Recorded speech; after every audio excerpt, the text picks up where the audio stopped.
네, 안녕하십니까. 뉴 노멀 자산관리 전략에 대해서 설명을 드려보도록 하겠습니다.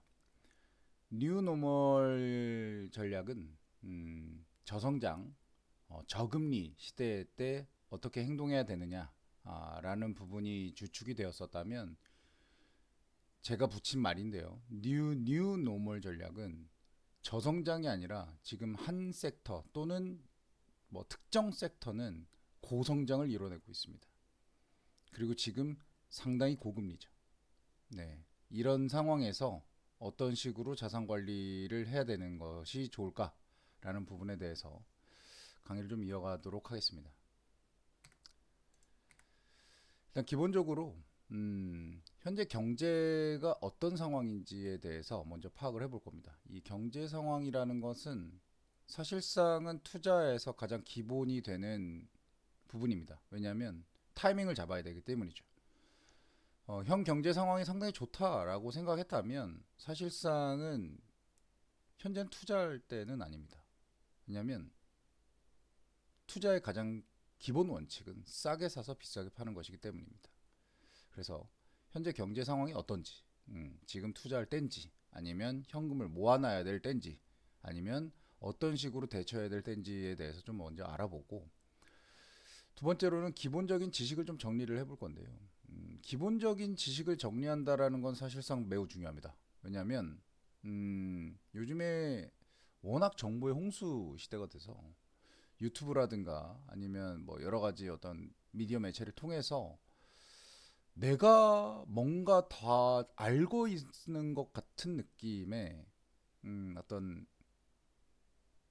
그런 투자의 전략에 대해서 너무 많이 듣다 보니까 알게 되는데 실질적으로 기본적인 어떤 상식 또는 경제 용어 그리고 그 우리가 실질적으로 접하게 되는 그런 어떤 경제적인 지표 같은 것들에 대해서 잘 모르시는 분들이 많아요. 그냥 어디서 들었는데 나 뭐 대충 알고 있는 것 같아요. 뭐 주식 뭐 별거 아니지. 부동산 뭐 별거 아니지. 이렇게 생각하시는 분들 많은데 기본적인 원칙이라는 게 있습니다.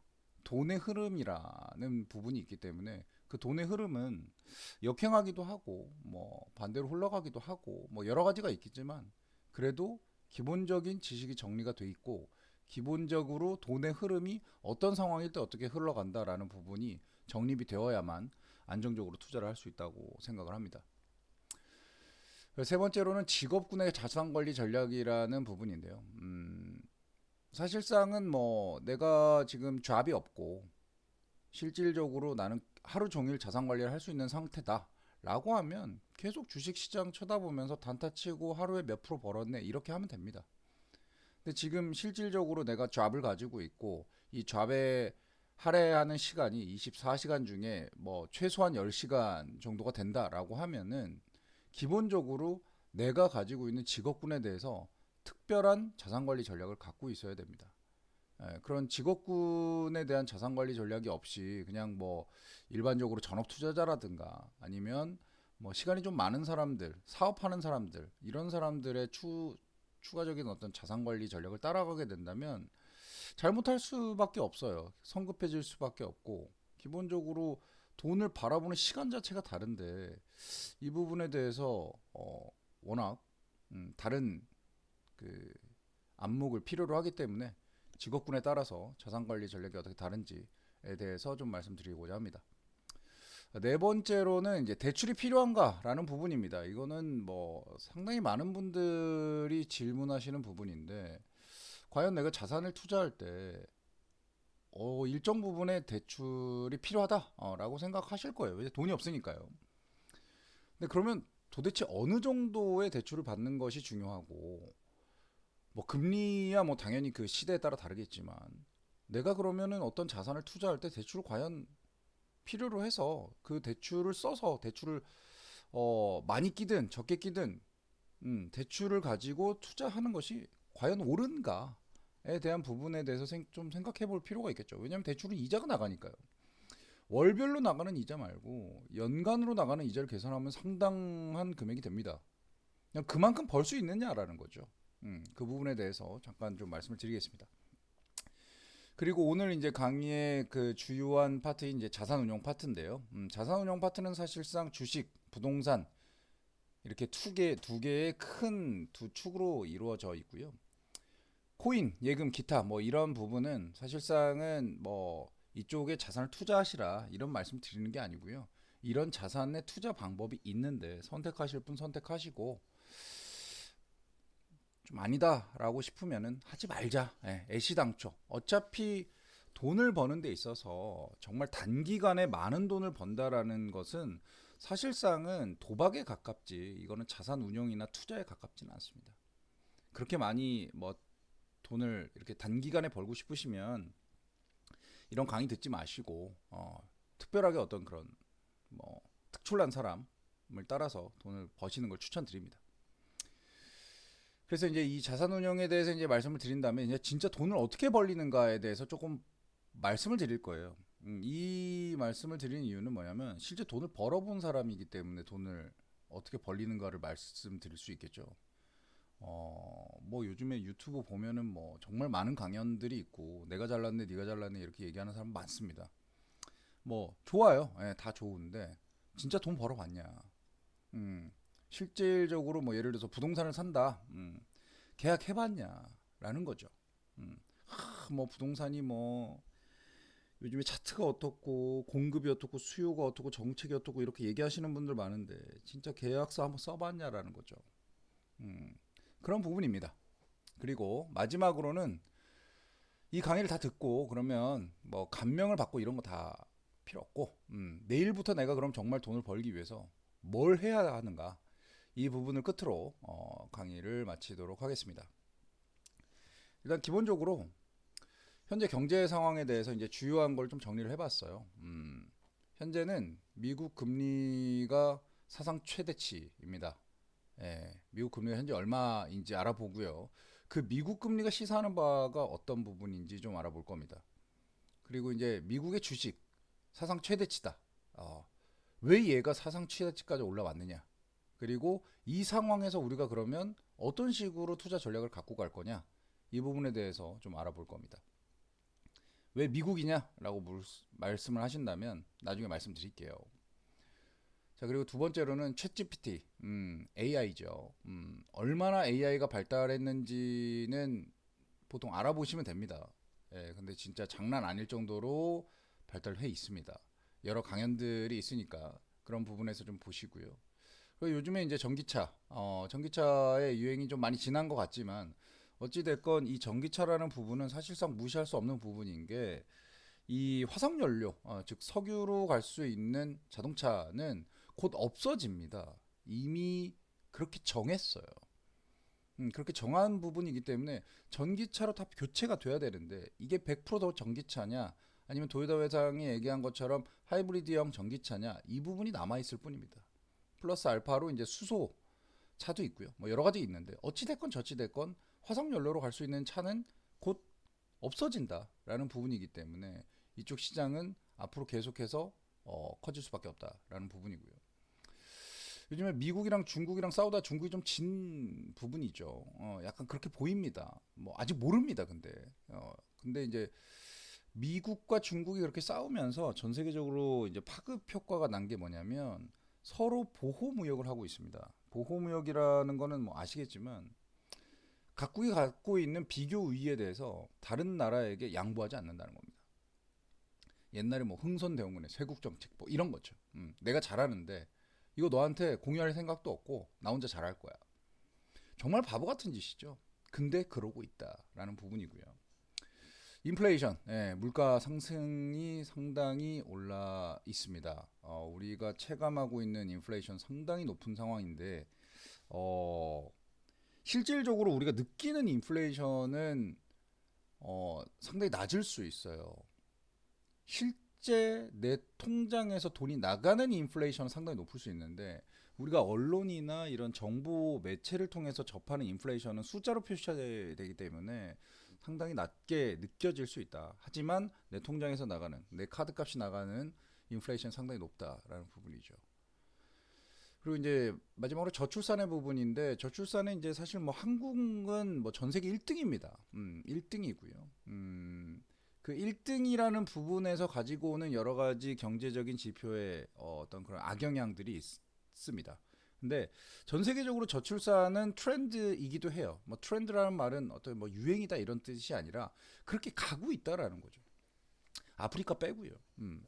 그럼 왜 저출산이 나고 있는가? 이런 부분은 뭐 토론하시는 분들, 정치하시는 분들끼리 알아서 하실 거고 나는 돈을 벌어야 되는데 그러면 내 돈이 저출산이 얼마나 영향을 미치는가? 이런 부분에 대해서 알아볼 겁니다. 그리고 이제 올해 미국은 대선이 있습니다. 대선. 미국 대선. 바이든 대통령이 좀 더 할 거냐? 아니면 트럼프로 교체될 거냐? 이 상황이죠. 누가 되든 저는 정치적 세력은 없기 때문에 뭐 상관은 없지만 내 돈은 어떻게 될 거냐 이 부분이죠. 예, 왜냐하면 전 세계 1등인 미국의 수장이 바뀌는 겁니다. 그렇게 되면 지금 현재 하고 있는 정책들이 바뀔 수 있고요. 정책이 바뀐다는 건 뭐냐면 내가 투자하고 있는 분야에 돈이 더 들어올 거냐 빠져나갈 거냐에 대한 문제입니다. 이 부분에 대해서는 깊이 고민해 볼 필요가 있겠죠. 네 번째로는 뭐 여러분들이 가장 관심 높으신 한국의 부동산인데요. 지금 현재 한국의 부동산은 고점 대비해서 한 20에서 30% 정도 하락한 수준에서 거래가 되고 있습니다. 뭐 최근 들어서 전세값도 조금 상승하고 있고 매매값도 조금 상승하고 있습니다. 그럼 뭐 이걸 바닥을 찍고 튀어 올라가고 있는 중이냐? 아니면 지금 현재 뭐 데드캣 바운스라고 해서 잠깐 튀어 올라온 거냐? 이런 부분에 대해서는 사실 짚고 넘어가야 될 부분이죠. 왜냐하면 한국은 진짜 거짓말 안 하고 80%가 부동산 자산으로 이루어져 있어요. 이거 정말 큰 문제인데 고칠 생각도 없고 사람들 생각 자체도 안 고칩니다. 앞으로도 계속 이건 유지될 거라고 보고요. 왜 그런지 우리나라 땅덩이를 계속 작다고 얘기하는데 노는 땅 많아요. 노는 땅 많은데도 불구하고 좋은 땅, 쉽게 말해서 모든 게 갖춰져 있는 땅, 뭐 직주금작이라든가 학교라든가 교육이라든가 뭐 여러 가지가 직주금 뭐 이렇게 뭉쳐져 있는 그 땅에 대한 거래인 거죠. 갑자기 강원도에서 뭐 땅 뭐 얼마인데 이렇게 사러 안 사요. 그런 부분을 얘기하는 게 아닙니다. 한국의 부동산에서 밀도가 높은 부동산에 대한 부분을 얘기 드릴 거고요. 저는 뭐 빌라나 이런 부분에 대해서는 얘기 안 합니다. 아파트에 관련돼서만 얘기를 할 거고 상업용 부동산은 지금 시간이 부족하기 때문에 특별히 드릴 말씀은 없을 것 같습니다. 그리고 이제 1금융권의 예금금리가 지금 3.5에 3.8 정도 됩니다. 이 말은 내가 그냥 무위험 수익률로 이 정도 얻을 수 있다. 그럼 투자를 하면 더 많이 얻어야 되겠죠. 그러면 내가 어떤 돈을 투입을 했을 때 이거보다 높이 얻을 수 있다면 무조건 투자해야 돼요. 근데 문제는 안정성에 있겠죠. 진짜 예금이랑 거의 비슷한 수준에서 뭐 4% 5%를 얻을 수 있다. 거기다 무조건 돈 다 올인해야 됩니다. 예금이랑 비슷한 수준의 위험이라면요. 근데 그렇지 않으면 위험을 감수하면 당연히 수익이 높아져야 되겠죠. 예. 현재 상태의 예금 금리를 기준으로 현재 경제는 이런 상황이다라고 보는 거죠. 한국 기준입니다.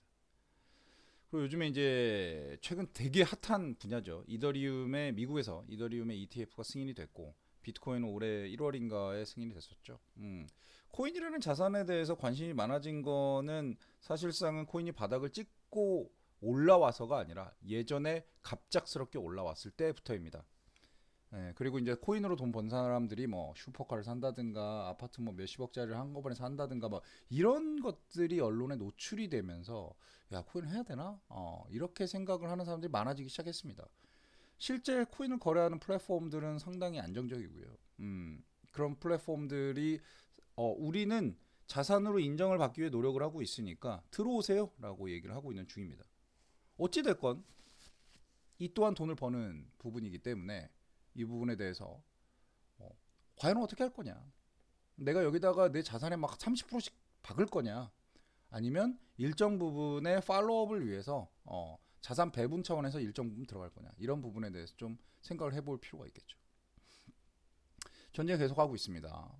왜 하는지 모르겠어요 저도. 근데 소련이랑 우크라이나 이제 명분도 없어요. 솔직히 말하면 왜 싸우는지도 모르겠고 누가 승자인지도 모르겠고 누가 패자인지도 모르겠어요. 그런데 계속 싸우고 있다. 미친 것 같아요 제가 봤을 땐. 인간이 정말 부족한 존재다.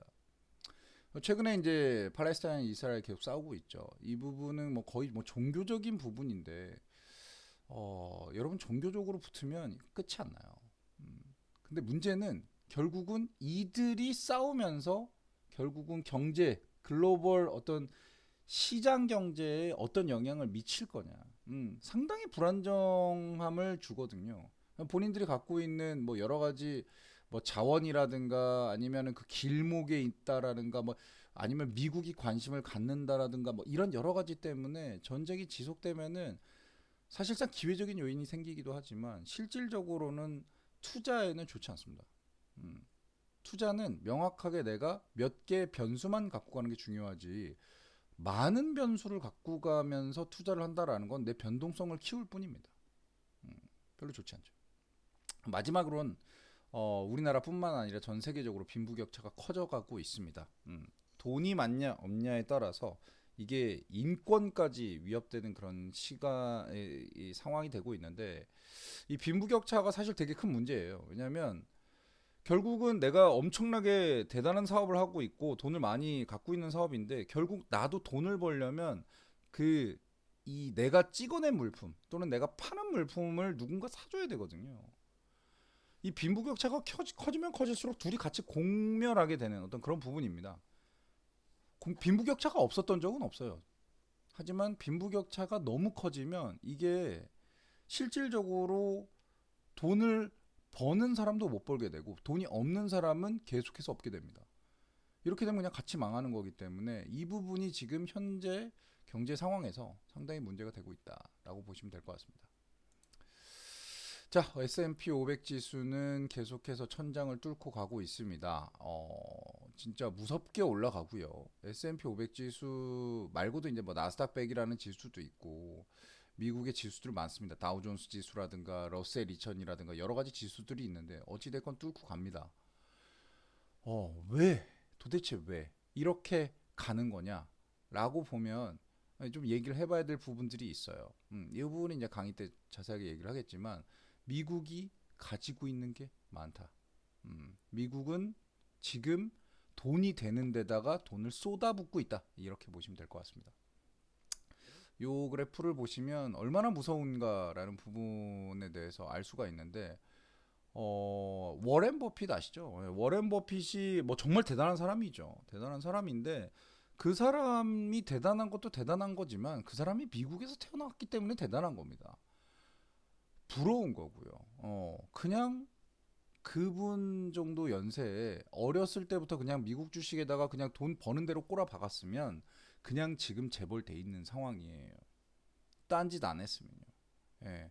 수익률이 거의 뭐 1000%? 1000% 아무것도 아닙니다. 거의 10,000%에 가깝기 때문에 이런 식의 주식 시장에 투자한다? 너무 매력적이죠. 문제는 한국은 이랬었냐? 아니에요. 많이 달라요.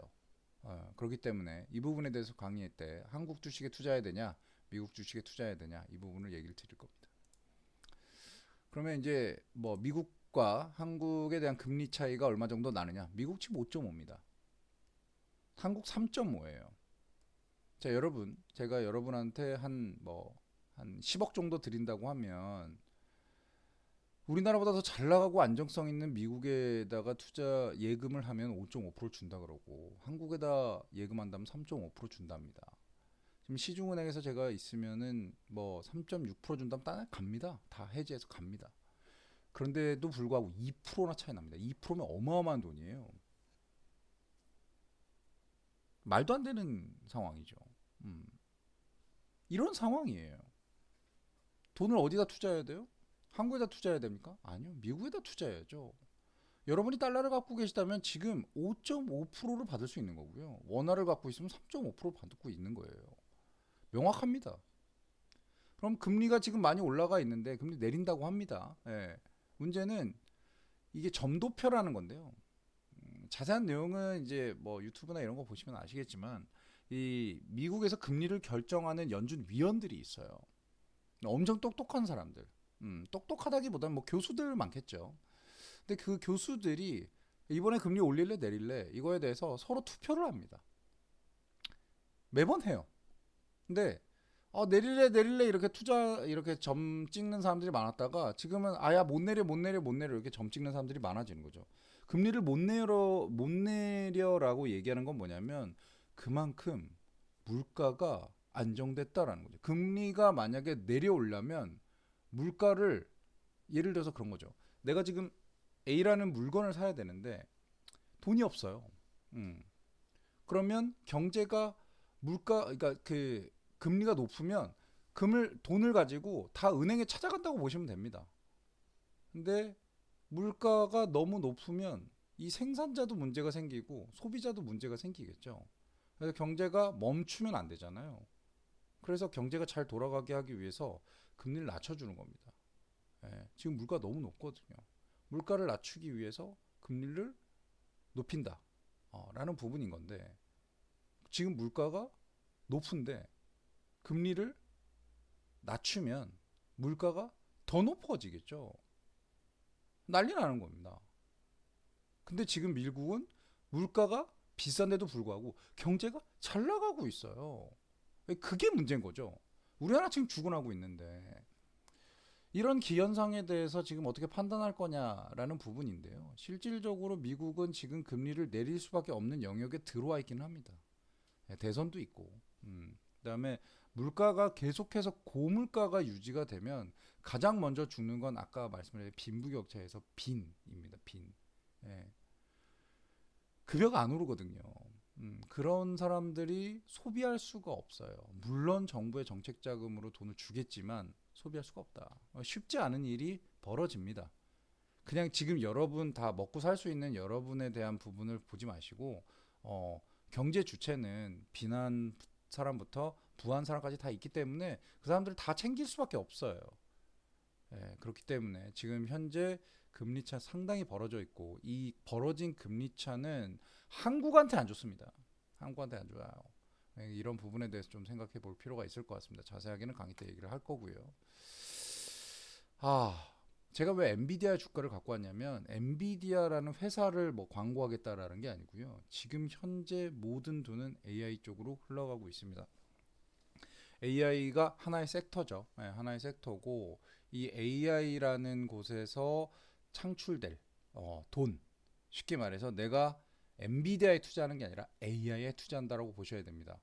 자, 산업혁명 이후에 우리 아이폰 나왔을 때 어마어마했었죠. 그 다음에 지금 AI가 나오는 것 때문에 세상이 변하고 있습니다.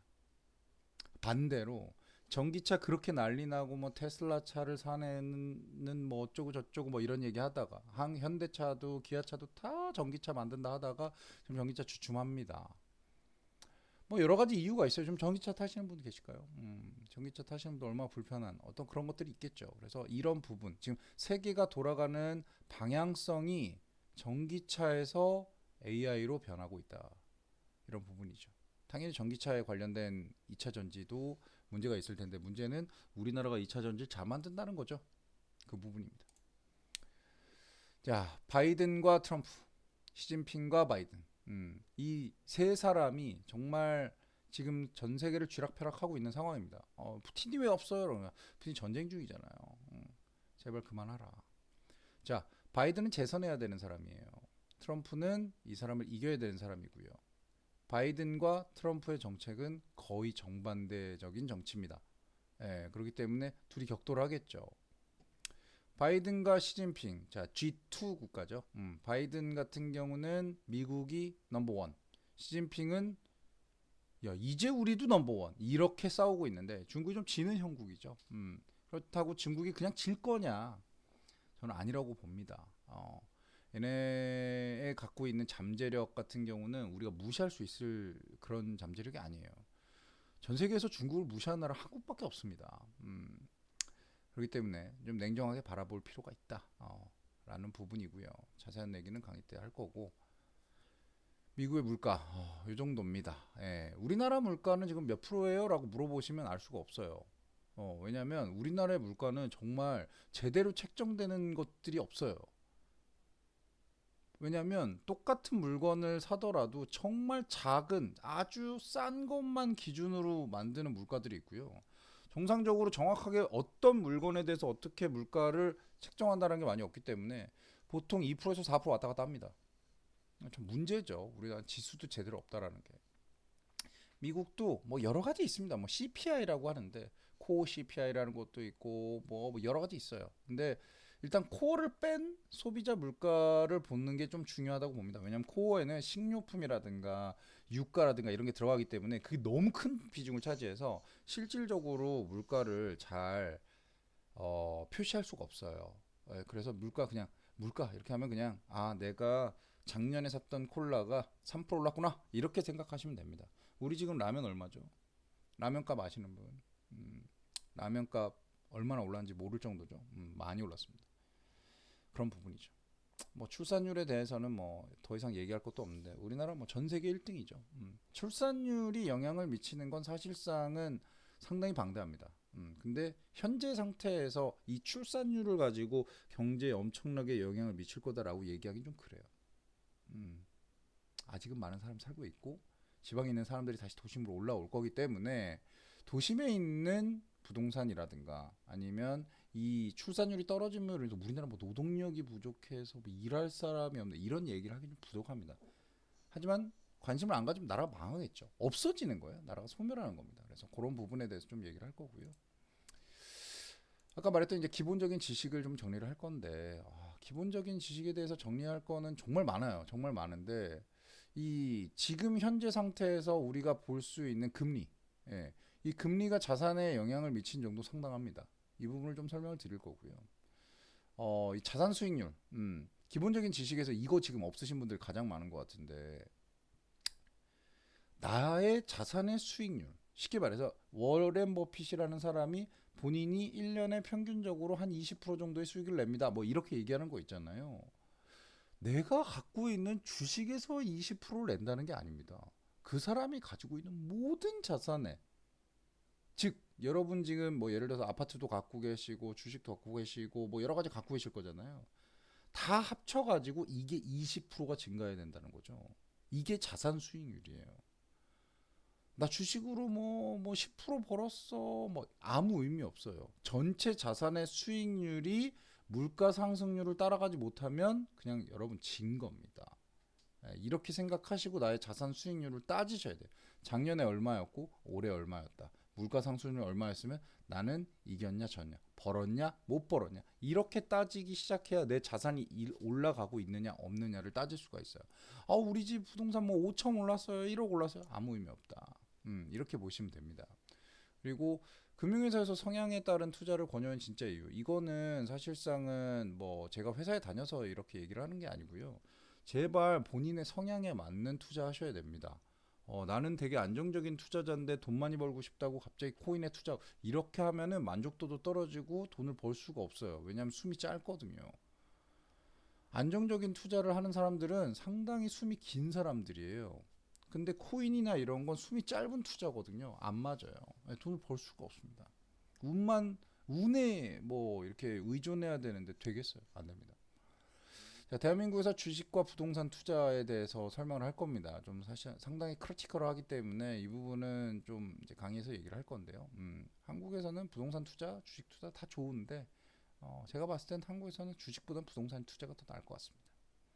성장주, 가치주, 이거 뭐 기본적인 건데 지금 현재 내가 투자해야 될 주식이 성장주나 가치주냐 이런 부분에 대해서 얘기를 드리는 거고요. 자산 배분, 제발 자산 배분하면서 투자하셔야 됩니다. 요즘에 막 몰빵 하시는 분들이 있는데 몰빵 짧은 거예요. 짧은 숨, 긴 숨으로 투자를 해서 큰 돈을 벌어야지. 짧은 숨으로 깔짝깔짝깔짝 돈 벌다 보면 여기서 막혀요. 자산 수익률에서. 와, 나 주식으로 500 벌었어. 나 1000 벌었어. 막 여기에서 안 맞아지면 여기에서 그러니까 소수점 나와요. 소수점. 그러면 의미 없다. 그 부분이고요. 현금 흐름을 창출하는 자산의 수준이라는 부분은 뭐냐면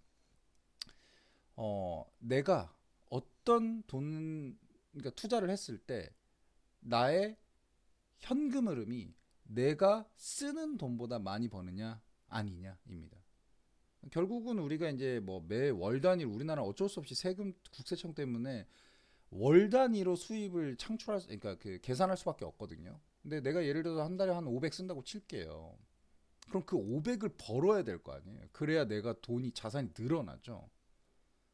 근데 예를 들어서 나 500 버는데 아니 그러니까 500 쓰는데 실제 버는 돈이 300이거나 실제 버는 돈이 500 정도밖에 안 된다. 그럼 내 자산을 늘릴 수 있는 미천이 없어집니다.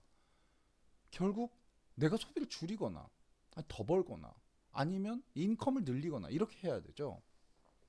그런 부분에서 나의 자산 수준이 어느 정도가 적정한지 이런 거는 사실상은 되게 간단해요. 어, 여러분이 뭐 한 달에 예를 들어 300을 받는다라고 300을 벌고 싶다라고 치면은 예금 또는 어떤 주식을 투자했을 때 1년간 그러니까 월간 300만 원씩 줄 수 있는 게 뭐냐? 이거 따져보면 됩니다. 그럼 총 얼마 정도가 필요하나 나옵니다. 마지막으로 정보의 비대칭인데요. 이 얘기를 왜 드리냐면 여러분이 알고 있는 정보는 다 알고 있는 거예요. 다. 예, 여러분의 귀에 들어왔다라는 부분은 이미 몇 번 다 해먹고 들어왔다.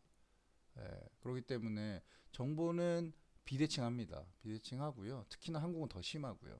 그렇기 때문에 누군가가 나한테 이거 투자해봐라고 얘기했다면 끝물이다. 이렇게 보시면 될 것 같습니다. 직업군의 자산관리 전략 같은 경우는 이제 실질적으로 지금 현재 내 직업, 내 잡에서 얼마나 내가 돈을 벌 수 있는 방법을 찾을 것인가 이런 부분인데요. 일단 기본적으로 내가 얼마나 버는지 알아야 됩니다. 본인의 연봉도 모르는 사람 많아요. 원천징 수상의 세전 얼마예요? 아주 잘못된 거죠. 세금 떼가기 전, 세금 떼간 후에 남는 돈이 내 돈이에요. 제발 부탁이지만 세금 계산하고 살아야 됩니다. 우리나라 세금 낮은 편의 나라가 아닙니다. 그렇기 때문에 세금 계산해서 내가 한 달에 1년에 얼마 버느냐 이 부분 사전적으로 분석해야 되고 언제 투자하고 언제 확인할 것인가 이 부분은 뭐냐면 여러분 계속해서 일하면서 계속해서 주식시장을 틀어놓을 수 있나요? 뭐 사업장에다가 모니터 막 4개 5개씩 갖다 놓고 막 이렇게 주식 이렇게 해놓고 할 수 있나요? 쉽지 않아요. 그러면 내가 도대체 언제 돈을 움직여야 되고 그리고 이제 그 투자한 돈에 대해서 언제 확인할 것인가에 대해서는 정해놔야 되겠죠. 왜? 우린 잡이 있으니까요. 이게 제일 중요해요, 잡이. 그러니까 투자를 해서 돈을 버는 건 되게 부수적이고요. 실제 잡으로 해서 버는 돈이 상당히 큽니다. 그렇기 때문에 이 부분은 명확하게 짚고 넘어가야 될 필요가 있고요.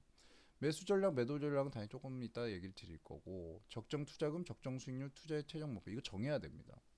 음. 예를 들어서 어떤 사람 이런 사람들 있어요. 그러니까 뭐 돈은 많은데 1,000만 원만 투자해도 벌벌벌벌 떠니까 1,000만 원을 투자했다고 벌벌벌 되는 게 아니라 1,000만 원을 투자했는데 변동성이 한 5% 정도 되는 자산에다가 투자했다라고 하면 5%씩 움직이면 이거에 대해서 되게 벌벌 떠는 사람들이 있습니다. 그럼 그런 사람들 1,000만 원 투자해야 되나요? 아니에요. 그런 사람들은 1,000만 원 투자하면 안 됩니다. 예. 물론 그게 고정돼 있진 않아요. 계속해서 변동이 되기 때문에 그냥 바꾸면 됩니다. 배워가면 됩니다. 하지만 현재 내가 투자할 수 있는 적정한 금액이 얼마인지 모르고 있다면 아무리 좋은 투자 기회가 와도 그 돈을 투자할 수가 없어요. 적정 수익률? 어떤 분 이런 분 있어요. 뭐 주식 투자하면 100% 먹어야지. 와, 100 아니 100%를 먹어야지라고 생각하는 것 자체가 잘못된 거예요. 예. 얼마만큼 먹을 건데요? 언제? 예. 오늘 투자했다 100% 아니 어차피 우리나라 주식은 30%밖에 안 오르는데 못 먹는다 이거죠. 그러니까 그런 잘못된 적정 수익률을 책정해 놓는 것 자체가 잘못이에요. 투자의 최종 목표는 뭐냐면 돈 벌어서 뭐 할 거냐라는 거죠. 목표도 없고 아무것도 없고 나 그냥 돈만 벌 거야. 음. 무덤 들어갈 때 뭐 갖고 들어갈 거 아니잖아요. 예. 그러니까 결국은 내가 이 돈을 벌어서 뭘 할 건지를 정해놔야 됩니다. 그래야 거기에 따른 자본을 형성하게 되고 부채를 형성하게 돼서 그 자본과 부채를 가지고 자산을 사는 거죠. 네, 그리고 뭐 우리 천년만년 일할 수 없지 않습니까? 수입이 끊겼을 때 어떻게 대응해야 되느냐? 이 부분은 뭐냐면 진짜 지금 수입이 끊겼을 때 어떻게 대응하냐가 아니라 현재부터 수입이 끊기기 전까지 내가 총 얼마를 벌 건데 그 중에 얼마를 투자할 거냐 이 얘기를 하는 겁니다. 연금 정말 필요한 거냐? 연금 진짜 필요하거든요. 우리나라처럼 연금에 관심 없는 나라 진짜 없을 거예요. 왜냐하면 죽을 때까지 일하고자 하거든요. 연금 정말 필요합니다. 뭐 신한은행 다 필요 없어요. 어디든 연금은 하셔야 됩니다. 국민연금 우리 계속 욕하지만 국민연금 엄청 중요한 자산이에요. 예, 그렇게 생각하시면 되고요. 어떤 자산을 모아가야 하는가 이번 따로 얘기할 거고 로또 사야 하나요? 뭐 관심 있으신 분들 사십시오. 안 사고 나서 나는 왜 당첨이 안 됐네 이런 얘기 하시면 안 됩니다. 로또가 되면 대박은 아니지만 로또가 되면 집 한 채 살 수 있습니다.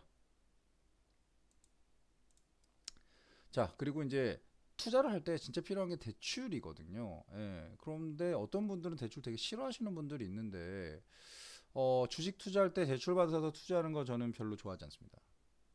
왜냐면 주식은 숨이 짧아요. 그렇기 때문에 단기적으로 확 대출을 끌어가지고 뭔가 투자를 했다가 여기서 벌면 너무 땡큐인데 잃었을 때 이게 감당이 안 됩니다. 예. 대출은 사업할 때랑 부동산 살 때 필요한 거예요. 네, 자산 운용 시 대출 필요한 영역은 부동산입니다. 어디서 어떻게 받아서 써야 하는지 당연히 은행에서 받아 써야죠. 뭐 어디죠? 새마을금고 뭐 어디 뭐 있어 뭐 새마을금 괜찮아요. 나쁘다라는 게 아니지만 2금융 3금융으로 넘어가기 시작한다면 정신 못 차리실 거예요. 왜냐하면 다시 1금융 올라오기 힘들거든요. 대출 잘 받는 방면 또는 정보를 얻을 수 있는 곳은 은행 직원이랑 친하게 지내십시오. 이 방법밖에 없어요. 예, 대충 친하게 지내지 말고 정말 잘 친하게 지내십시오. 예, 그래야 특판 금리도 받을 수가 있고 언제 대출을 받았을 때 좋은 건지도 알 수가 있고 대출의 종류가 수만 가지인데 그 중에 어떤 걸 받아야 좋은 건지도 알 수가 있죠. 적정한 대출 비중은 내 연소득의 3배 정도입니다. 대충 보면 그래요. 내 연소득의 5배 넘어가면 와 빡세요. 이자 내다가 죽는다. 그렇기 때문에 적절한 대출 비중은 한 3배 정도 내의 연소득의 세 전이에요. 이건 세전 3배 정도 된다. 이거보다 높아지면 쉽지 않다. 대출 한도를 많이 받는 방법과 금리를 낮게 받는 방법 똑같아요. 은행 직원이랑 친해지십시오. 대출은 종류가 많은데 어떤 대출을 나의 상황이랑 맞춰서 대출을 받아야 되겠죠. 예, 따로 설명드리겠습니다. 잠시 한도가 많은 이상금융권 다녀와도 되니? 다녀와도 됩니다. 다녀와도 되지만 다시 오기 되게 쉽지 않다. 자산운용 주식. 자, 저는 개별 주식 하는 거 추천드리지 않습니다. 여기 보시면 마이크로소프트, 애플, 구글, 뭐 메타, 엔비디아, 뭐 아마존 뭐 많죠. 이 회사 재무제표 보신 분 없죠? 미국이 좋은 건 확신하시나요? 지금 잘 나가고 있어요. 앞으로도 잘 나갈 것 같은가요? 모르겠죠. 어찌됐건 그럼 자 볼게요. 한국이랑 미국이랑 어디가 잘 나갈 것 같으세요? 갑자기 동양에 룡이 한 마리 나타나서 뭐 한국이 잘 된다? 쉽지 않았습니다.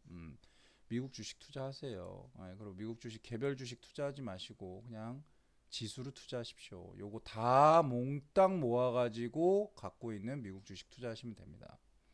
자세한 건 강의 시간에 얘기 드릴 거고. 자, 그럼 주식 투자 어떻게 해요? 그냥 매월 사요? 아니면 뭐 그냥 막 지금 그냥 다 사요? 이렇게 얘기하시는 분들이 있는데 조금 액티브하게 돈을 움직일 수 있는 방법을 좀 가르쳐 드리면 이 Fear and Greed Index라고 해서 CNN 그 저기 뭐 방송국 같은 데 가면 있어요. 그 방송 홈페이지 가면 있습니다. 이게 뭐냐면 시장의 그러니까 좀 강도를 나타내 주는 거예요. 이게 익스트림 페어로 오면은 사람들이 정말 미쳐서 팔고 있다. 너무 두려워요. 주식 갖고 있으면 죽을 것 같아요. 막 이렇게 해서 팔고 있다라는 거고. 익스트림 그리드라고 하면은 야 지금 계속 사야 돼, 사야 돼, 사야 돼, 더 오를 거야, 더 오를 거야 이런 얘기예요. 지금 뉴트럴, 막 그리드 뉴트럴 왔다 갔다 합니다. 이럴 때 돈을 안 넣는다. 예. 언제 산다? 이럴 때 산다라는 거죠. 여러분 생각보다 이거 왔다 갔다 많이 합니다. 이걸 사이클이라고 해요. 사이클이라고 하는데 이쪽으로 갔을 때 주식을 투자하고 이쪽으로 갔을 때 주식을 판다. 그거는 완전 정말 나는 정말 길거리에 돈을 버리겠어요 이런 거예요. 이쪽으로 갔을 땐 돈을 투자하는 양을 좀 줄이고 이쪽으로 갔을 때 돈을 좀 투자하는 양을 늘리는 거죠. 우린 직업군에서 매월 수입이 발생하는 사람들이니까요. 이쪽으로 갔을 때 팔았다가 이쪽으로 갔을 때 샀다. 이거는 전업 투자자가 하는 거예요. 쉽지 않아요.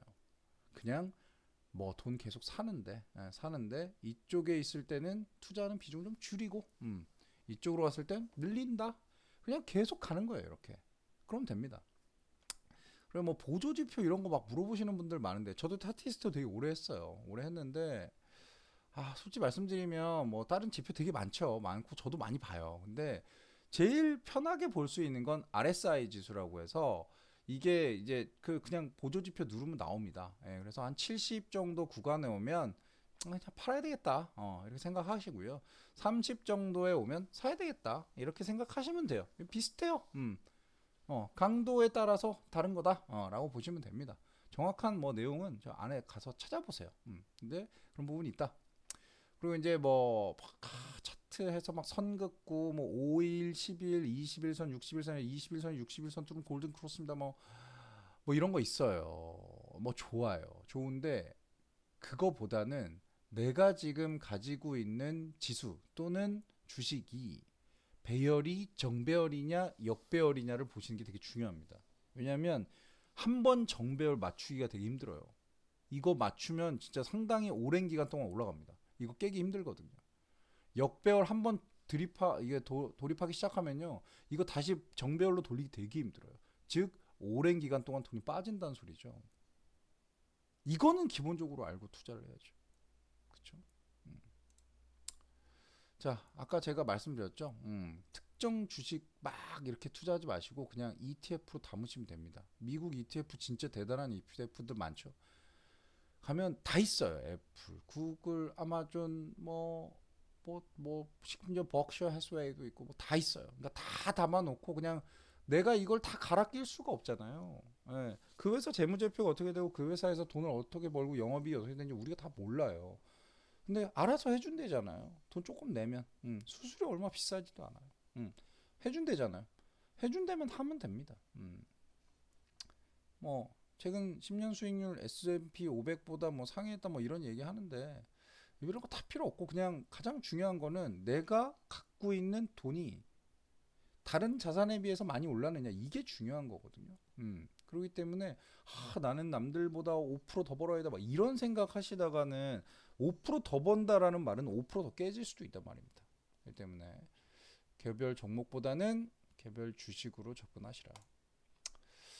자, 그리고 이제 부동산 얘기를 좀 드릴 텐데 부동산 얘기 1시간이 넘어요. 예, 그래서 부동산은 서울시 도시 기본 계획을 보시면 된다. 요걸로 그냥 정리를 하고요. 자산운용에서 이제 코인 쪽을 말씀드리고자 하는데 하지 말란 소리예요. 그냥 100만 원 넣었다가 110만 원 되면 그냥 나오시고 뭐 이런 거 괜찮아요. 왜냐? 요거 그림 혹시 보신 분 계신가요? 음, 기용이? 예, 기용이라던데. 얘가 이렇게 해가지고 주식 이렇게 간다는데 참 말 같지도 않죠. 그냥 막 투자한다는 거예요. 요즘 젊은 애들이 투자를 하다 보니까 이런 이렇게 됩니다. 코인 같은 경우는 변동성이 한 3, 4배에서 뭐 많게는 뭐 10배, 20배까지도 되는데 변동성 이거 못 참아요. 못 참기 때문에 실제 이 투자하는 거 사실상 내 못 견딜 수 있다. 그리고 계속해서 비트코인, 그다음 뭐 이더리움, 그다음에 뭐 리플 뭐 이런 거 있잖아요. 이렇게 계속 뭐 전자화폐 이렇게 바라보시는데 이렇게 수익률이 많이 난다라고 치면 이거 거래하시겠어요? 예를 들어서 핸드폰 사는데 1 비트코인 내라 그랬다가 이 1 비트코인이 지금 뭐 1억이었는데 내일 되면 2억이 되는데 내가 1 비트코인을 저 사람한테 주고 핸드폰 살까요? 왜 그런 행동을 하지 않겠죠. 그렇기 때문에 그냥 코인은 당분간 화폐로 쓰이긴 되게 쉽지 않을 겁니다.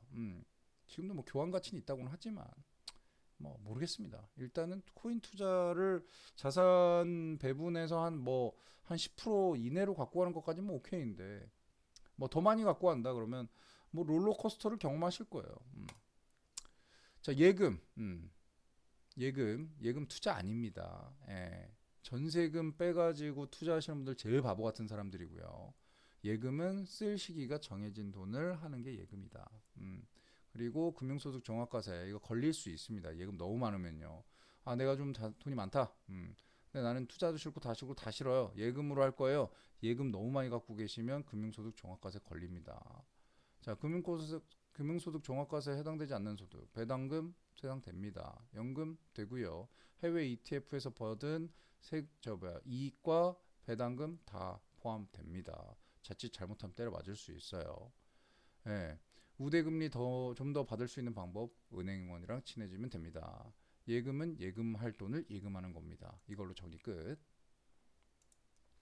자, 돈은 어떻게 벌리는가에 대해서 요거는 이제 쭉 이렇게 설명을 드릴 거예요. 예, 강의하면서 쭉 설명을 드릴 거고, 이 부분에 대해서 이제 시간이 남으면 많이 얘기를 드릴 텐데, 시간이 없으면 많이 얘기 못 드릴 겁니다. 여기에 써진 말은 실전 투자입니다. 예, 돈 벌어본 애들이 얘기하는 거랑 돈 못 벌어본 애들이 얘기하는 거 누가 더 화려할 것 같아요? 돈 못 벌어본 애들이 얘기하는 게 더 화려합니다. 실제 돈 버는 건 이렇게 버는 겁니다.